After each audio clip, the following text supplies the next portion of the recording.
தினமும் ஒரு தேன்துளி.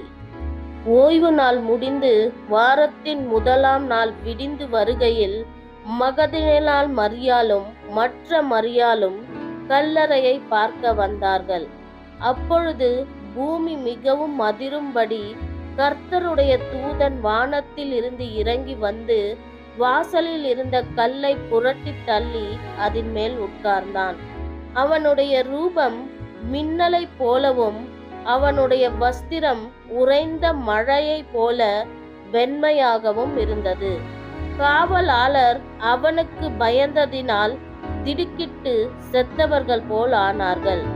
தூதன் அந்த ஸ்திரீகளை நோக்கி, நீங்கள் பயப்படாதிருங்கள், சிலுவையில் அறையப்பட்ட இயேசுவை தேடுகிறீர்கள் என்று அறிவேன்.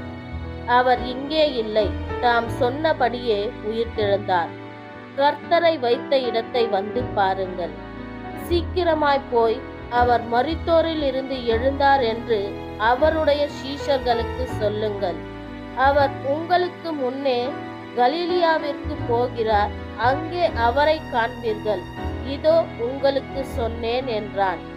அவர்கள் பயத்தோடும் மகா சந்தோஷத்தோடும் கல்லறை விட்டு சீக்கிரமாய் புறப்பட்டு அவருடைய சீஷர்களுக்கு அறிவிக்க ஓடினார்கள்.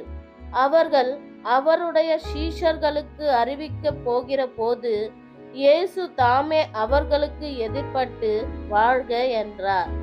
அவர்கள் கிட்டே வந்து அவர் பாதங்களை தழுவி அவரை பணிந்து கொண்டார்கள். அப்பொழுது இயேசு அவர்களை நோக்கி, பயப்படாதிருங்கள், நீங்கள் போய் என் சகோதரர் கலிலியாவிற்கு போகும்படி அவர்களுக்கு சொல்லுங்கள், அங்கே அவர்கள் என்னை காண்பார்கள் என்றார். ஆமென்.